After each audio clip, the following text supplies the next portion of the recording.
Tempt. Romance audiobooks. A safe place to explore your dreams. Secret Vow. Mafia Marriages Book 1 by Willow Fox.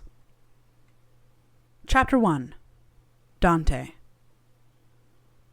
The way she dances does things to me that I know are wrong. I swallow back another glass of whiskey, trying to suppress the urge to stalk over and capture her lips with mine.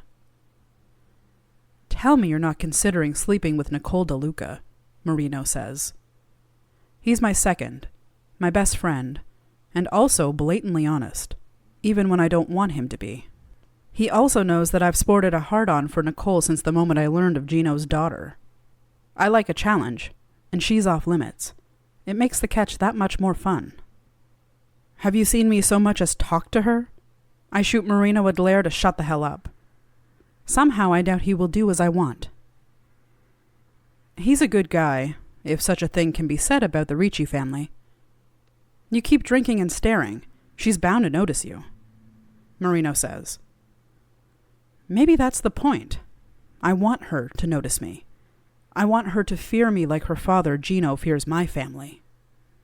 Nicole struts onto the dance floor. The light cascades across her raven hair. She bumps and grinds, arms tossed in the air. I want to fuck that smile right off her gleeful face. She's a force to be reckoned with, and I'm just the man to turn her life upside down. Have another drink.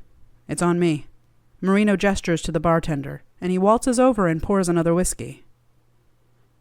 On you? I laugh. I own the damn bar. He can offer to buy me all the drinks he wants. I drink here for free. Doesn't mean you shouldn't tip the staff. Marino slides a 50 to the bartender.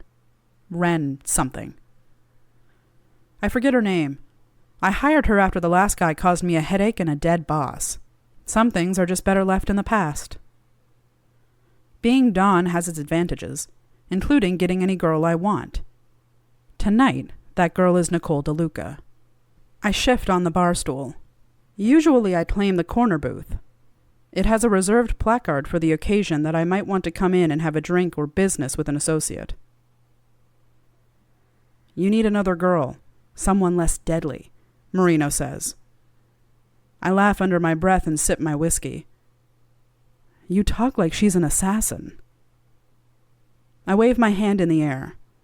He's an old man, Gino. Pain in my ass. He is also a problem that needs taking care of, but that's a job for another day. Tonight I'm here to cut off some steam and have fun. You fuck that girl and he'll hunt you down, Marino warns. He gestures the bartender over to get himself another drink. I raise an eyebrow. I haven't seen Marino drink in, well, since forever. This is bad if he's drinking. Shit. I'm driving you to drink. It must really be the end of the world, I mock. He pinches the bridge of his crooked nose. He got that from defending my honor in a bar fight nearly 2 decades ago. I'd been young, naive, and on the cusp of 17. I knew how to fight like a kid, not like a man. Marino rectified that. He taught me everything I know about the family business. Just promise me you'll leave her alone. Marino sips his whiskey. It's obvious to anyone who knows him that he can't stand the taste, but he drinks like a pro to an outsider. You don't have to kill yourself for me. I joke and point at the whiskey. I'll down that if you're struggling. Do you see me struggling? Marino asks. While you enjoy that whiskey, I'm going to work my moves on the dance floor. Dante. Marino says my name, but his tone holds more than just a hint of warning. He's screaming at me to listen to him. But when do I ever listen? The funny thing is that I'm his boss, and I don't take orders from Marino or anyone else. While I appreciate his concern, that's all it is to me, and I'm going to do whatever the hell I want. Hasn't he realized that yet? I climb off the bar stool and make my way onto the dance floor. I don't dance. There's no need. I'm on a mission, and she's my target.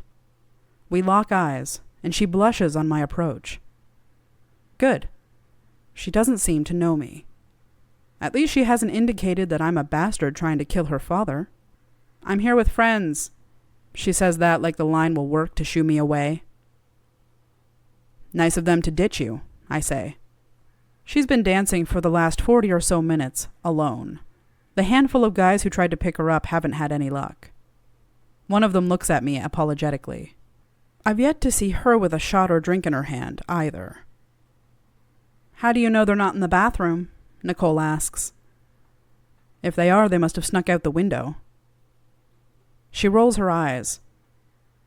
Are you implying that I'm boring? On the contrary, I'm implying nothing, only that you're a pretty woman dancing alone. I bet that line works on all the other girls, Nicole says. She's right. It doesn't take much for them to fall at my feet. I'm blessed with good looks and a great body. Does she not notice? How about I buy you a drink? And if you ever want to see me again... Okay. Her response takes me by surprise. I lead her towards the reserved booth and gesture for her to climb in first. The booth is curved, and I make sure to sit close beside her, our thighs touching. I want to touch her, seduce her, and bring her all sorts of heightened pleasure. Are you sure we should be sitting here? Nicole asks. It did say reserved. I merely shrug. I don't want to give away who I am, especially if she is unaware of my position of power. She shouldn't know. Let's see what happens, I say. She raises a curious eyebrow but shuts her mouth. The bartender from earlier comes over, and I gesture for 2 drinks, one for each of us. I don't have to give the bartender my order. She gets the finest liquor, top shelf from the collection. I never got your name, Nicole says. Daniel, I answer. It's a lie. It's always been Dante. It's clear she doesn't recognize me, and I can't have my name triggering any further recognition. I'm Nikki, she says and rests a hand on my thigh.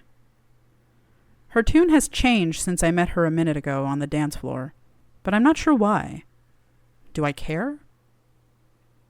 It's lovely to meet you, Nikki, I say as if I'm trying to remember her name. I could never forget it. I've had my eye on her since she strolled into town and moved in with her daddy, my #1 enemy, Gino DeLuca. All I've wanted is to take him down, and in the process, I'll be forced to ruin her for other men. Too bad. She's beautiful, with long black hair and deep-set amber eyes. Cute and sexy. And she could have a normal life if I wasn't at war with her old man. The lights are dim, the bar not terribly crowded for a Friday night. The music slows, and I'm glad we're already in the booth. While a slow dance is nice at times, it doesn't fit right now. Not when I want to grind against her. The bartender returns with 2 drinks. One is a whiskey for me, and the second a whiskey sour on the rocks for her. It's strong but sweet. Too girly for my taste, but the ladies haven't turned it away in the past. I don't expect her to be any different. But I'm wrong. She slides her glass towards me and grabs mine before I can lift my lips to it. I'll have what you're having. She means my glass of whiskey. Damn, that shit's expensive. The girls always get the off-label, and since it's mixed, they can't taste the difference. She smiles coyly and bats her long dark lashes, but it's just an act. What game is she playing tonight? Hope you don't mind. I prefer the good stuff. Liquid gold. Nicole gulps the whiskey in a matter of seconds and slams down the glass hard on the wooden table. Her warm amber gaze has flecks of gold, and the longer she watches me, the more I fall into her stare. What the hell is going on? Do you want to get out of here? I do more than anything, but my gut is telling me no. How about I take you back to your place? I suggest. I already know she's living with her father, but I wonder what excuse she'll give me. You can listen to the rest of the book in the Tempt Romance audiobooks app, available on the App Store and Google Play. The link to the book is in the description. Discover even more bestsellers and exclusive stories updated weekly, only in Tempt Romance audiobooks.